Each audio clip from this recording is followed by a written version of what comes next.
Donc, pour la rechute des patients, donc Oui, habituellement, ça va être du DRD. Puis, on avait tous des patients qui étaient sous DRD ou DVD en deuxième ligne. Et vous vous souvenez, quand les premières rencontres qu'on a faites, beaucoup d'entre nous avons cessé le daratumumab pour limiter les venues à l'hôpital et puis les temps de chaise, etc. D'autres centres ont accéléré le débit de perfusion aussi. Nous, c'est ce qu'on a fait. Et puis après, la question qu'on avait, c'était si on a arrêté 2 mois ou un mois et demi, est-ce qu'on peut reprendre le daratumumab sur le mode où on l'avait laissé, c'est-à-dire aux 2 semaines ou aux 4 semaines, ou bien est-ce qu'il fallait refaire des infusions pendant 8 semaines pour essayer de saturer les récepteurs? Ça, c'était une question qu'on s'était posée. les hôpitaux, ben, je ne sais pas pour vous, mais nous, le comité de pharmacie n'a pas accepté que je redonne le daratumab une fois par semaine. Donc, je suis en train de les reprendre, les daratumab, puis je dois les reprendre une fois par mois, comme initialement. Même si je ne peux pas rattraper les doses que j'ai perdues, je leur ai dit, je 3 doses de moins, est-ce que je peux faire une fois ou 2 semaines pour le rattraper? Puis la réponse a été, c'est beaucoup de coûts, hein. Un sac de daratumab, c'est très, très onéreux. Donc, mon comité de pharmacie a dit non parce que c'est vrai qu'on n'a aucune étude qui nous back, en fait. Mhm. Moi, je n'ai pas abandonné, j'ai continué, j'en ai arrêté aucun. J'ai continué la cédule de Dara comme prévu, sans interruption. Et tu as commencé à quelqu'un de RAS, de nouveau, un DRD? Pardon, oui, j'ai Est-ce que commencé. tu as commencé de DRD? Oui, Donc, plusieurs. Oui, plusieurs. Et je fais à tous les semaines. et du DVD aussi? DVD, j'en ai fait juste un récemment. OK. Avec le même schéma que donné Le habituellement. même schéma. Le même schéma. Ouais. Moi, de mon côté, je l'avais déjà parlé, j'ai un patient sur RD Dara qui est décédé de la COVID. Et j'ai un deuxième patient sur RD Dara qui a eu une COVID très, très, très, très compliquée, multiples pneumonies, plusieurs hospitalisations. Ça m'a beaucoup refroidi. Puis en fait, les deux patients l'ont attrapé intra-hospitalier, en fait. Ah Oui, oui. Donc, nous aussi, on a ouais, eu le DRD. en fait, c'est pas tant le Dara qui leur causait autant de problèmes que le déplacement intra-hospitalier qui leur a donné l'infection. Quand on fait des électrophorèses des protéines sériques aux patients, même 2 mois après leur dernière dose de daratumab, on voit encore la bande monoclonale du médicament.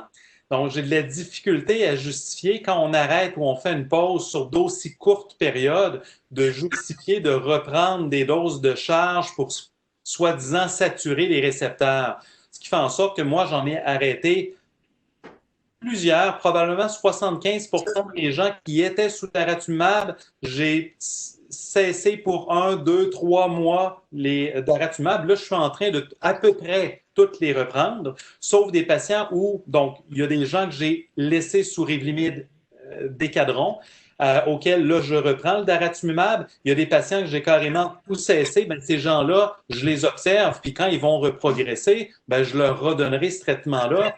Mais à moins d'arrêter pendant 6 mois ou plus les traitements, j'ai de la difficulté à justifier de reprendre au cycle numéro 1 avec les doses hebdomadaires, les DARA, mais on n'a pas beaucoup d'études qui nous balisent pour ça. Est-ce que c'est une constatation personnelle que tu as remarqué que les bandes persistaient 2 mois après ou c'est basé? Chez moi, c'est moi qui prête les électrophorèses à Maisonneuve-Rosemont. Donc, je vois passer les choses, puis je connais les patients qui sont sous isatuximab ou sous daratumumab. Okay. Je vois leur bande monoclonale. Fait que tu as constaté que durant la pandémie, quand tu arrêtais le DARA, la bande persistait 2 mois après? Ah oui, oui, oui. Oui. C'est intéressant ça. OK.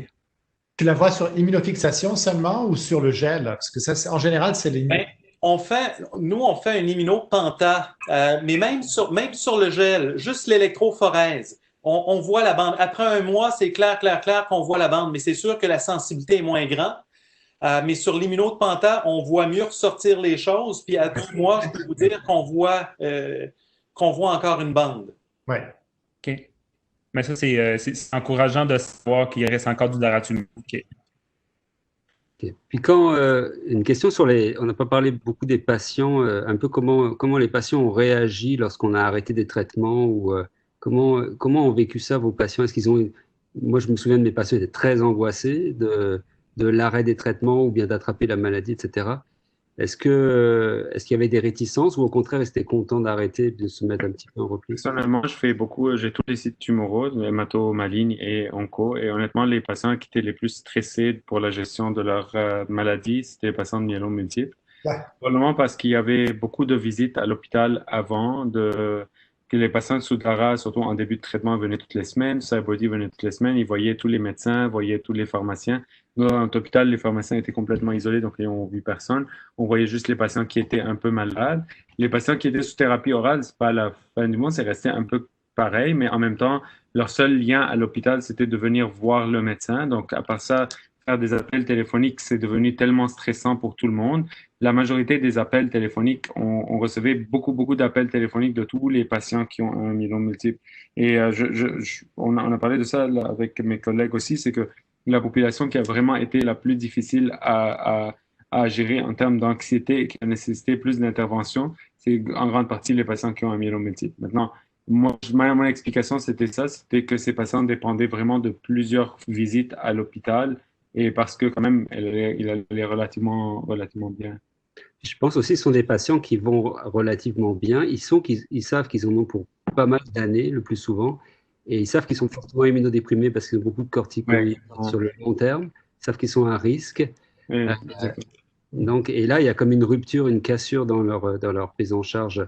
Et le risque infectieux est sorti comme le risque infectieux est très élevé et vous avez un myélome multiple, vous êtes déjà à risque de faire des pneumonies. Et la COVID était une maladie qui donne des pneumonies, donc c'était une angoisse extrême. Est-ce que les autres experts, vous avez vu la même Nous, chose?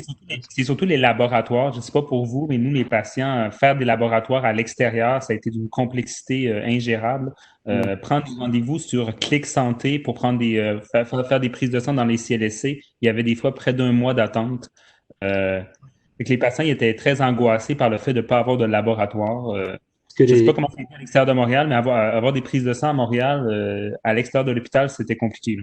Oui, non seulement ça, mais il y a eu aussi difficulté d'interprétation en termes de la commande des tests, les free light chains en particulier, donc les chaînes légères, les SPEP, tout ça.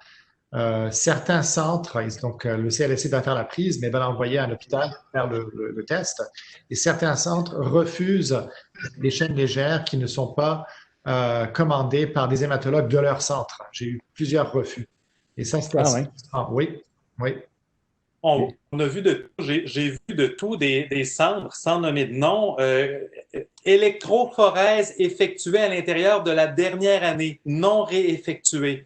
Oh là là. Un patient qui a un myélome multiple, pour vous dire, les bras me sont tombés, ça c'est aujourd'hui. J'en ai vu d'autres, effectués à l'intérieur des 3 derniers mois. Encore là, il y a toujours moyen, avec le dosage des immunoglobulines, le dosage des chaînes légères, il y a moyen de s'organiser, mais effectivement, des fois, il faut faire un petit peu de gymnastique, puis on n'a pas les tests standards que l'on demande. Puis c'est seulement à la réception qu'on l'apprend, là. C'est seulement à la visite du patient quand c'est un petit peu trop tard qu'on l'apprend. Donc, on a eu des surprises. Sur les prises de sang, nous, à Sherbrooke, on a eu la chance que, dès le début de la pandémie, les patients qui avaient un cancer et les patients qui avaient plus de 70 ans, mais même si c'était seulement un cancer actif en traitement, les prises de sang étaient faites à domicile par le CLSC qui se déplaçait à domicile. Donc, ils ont eu cette chance-là de ne pas avoir à se déplacer. Puis, on a eu les tests qu'on voulait, mais on est un seul CIUS, c'est vraiment le même hôpital dans toute la région. Sur le plan de la... Mais c'est encore difficile, les prises de sang. C'est encore difficile, les prises de sang à Montréal. C'est près de 3 à 4 semaines d'attente pour avoir accès à un laboratoire dans un CLSC. Oui. Puis, je voudrais parler aussi avec vous de la télémédecine, parce qu'on a entendu à la télé que les louanges sur la télémédecine, que les médecins étaient hyper heureux de faire de la télémédecine, que les patients aussi étaient ravis.